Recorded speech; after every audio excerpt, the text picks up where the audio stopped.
Hello everyone! In this video, I'll be changing the coolant in my Audi A6 C5. This car has a 2.4-liter gasoline engine. I replaced the coolant a couple of years ago, but it's been about 2 years since then, so I want to replace it again. I'll also be changing the antifreeze because I found traces of some sealant in it. It seems the previous owner added a special product to stop antifreeze leaks. So today, in addition to the coolant, I want to add citric acid to the system to clean the engine and radiator from the inside a bit. Since I have a 2.4-liter engine, I'll need to pour in about 6 liters of antifreeze. Instead of pre-mixed antifreeze, I bought a concentrate. This is what it looks like. It's from the Hepu G12 brand. Here we have a 1.5-liter container. We'll dilute this concentrate in a 50-50 ratio. Look, this way our coolant won't freeze at temperatures as low as -37 degrees in winter. In total, we'll get about 6 liters of ready-to-use antifreeze that I'll be replacing today.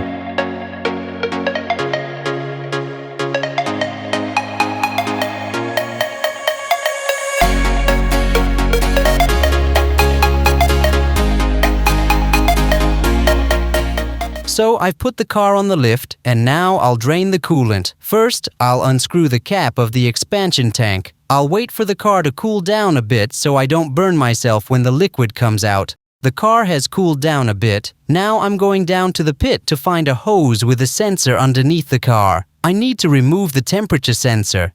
To do this, I'll unplug it. Then remove the retaining clip. It's right here.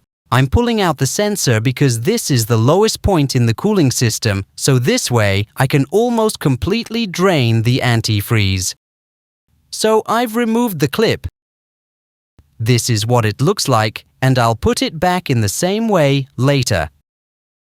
Now I'm pulling out the temperature sensor. Be careful as there's an O-ring on the sensor that's important not to lose. Now I'll pull out the sensor itself and the coolant will start flowing. I've already drained most of the liquid. Let me show you how I do it. With one hand, I hold a bucket or some container for the coolant to drain into, and with the other hand, I gently pull the sensor out and the liquid starts to drain. Be careful not to lose the O-ring on the sensor. For example, the first time I drained antifreeze, the flow of liquid knocked the ring off and it flew into the water container.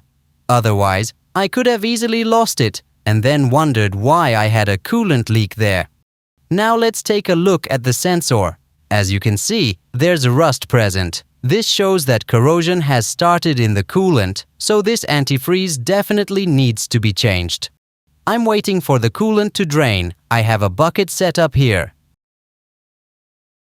If you don't want to remove this temperature sensor, you can also unscrew a special valve located at the lower right corner of the radiator according to the manual. However, you'll have to remove the fog light grille to do this. This is what the valve looks like, and it's convenient to use if you only need to drain antifreeze from the radiator.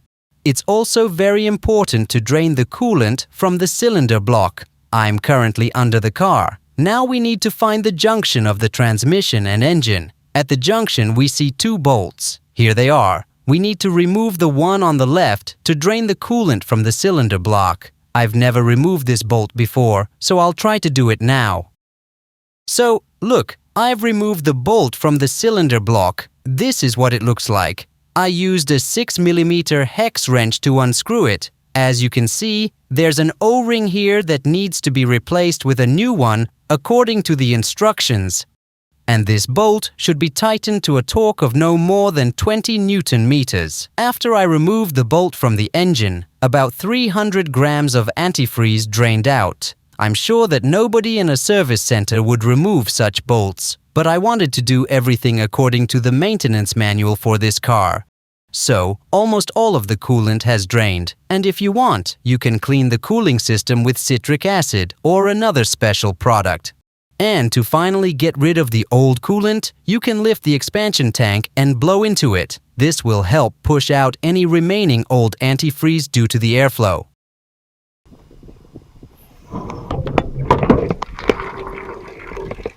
As you can see, I just blew into the tank and a bit more coolant drained from the engine. Now, we'll screw the bolt back into the cylinder block. Next, I'll insert the temperature sensor, and after that, we'll pour new coolant into the expansion tank, which I can lift a bit.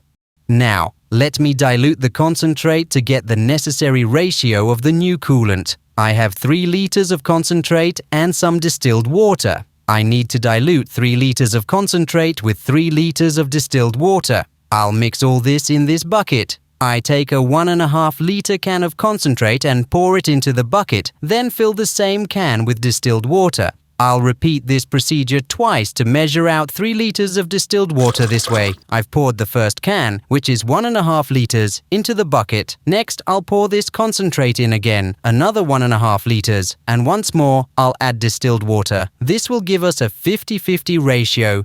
So that's 3 liters of concentrate and 3 liters of distilled water. As we can see, the new antifreeze is completely ready and now it needs to be poured into the cooling system. After I clean the cooling system, I'll show you how to do it in the next video. Next, I'll lift the expansion tank and gradually pour in the new coolant. It's very important to bleed the air out of the engine during the antifreeze replacement process. Since I have a 2.4-liter engine, there's a special plug in the engine block. Here it is, and it can be unscrewed with a 5mm hex key.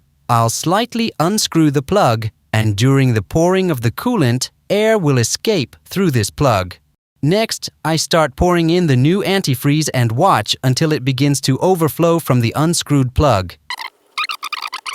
As you can see, the antifreeze is coming out through the plug in the engine block. Now we'll screw it back in and top off the antifreeze to the level in the expansion tank between the minimum and maximum marks.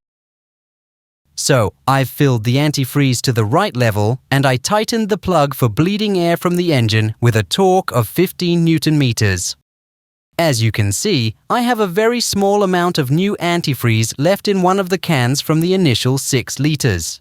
Now, in the final stage, we just need to bleed the air from the cabin heater radiator. For this, I'll remove the plastic cover from the wiper linkage and find the hose where I need to unscrew the clamp and slide the hose back until antifreeze starts coming out of the special opening in the hose. As you can see, I've slid back the hose, and on a warmed-up car, the accumulated air in the system starts to escape, followed by antifreeze. Now we can put the hose back on and tighten the clamp. After all these procedures, there shouldn't be any air left in the cooling system. That's all. As you can see, changing antifreeze isn't as difficult as it may seem. Bye!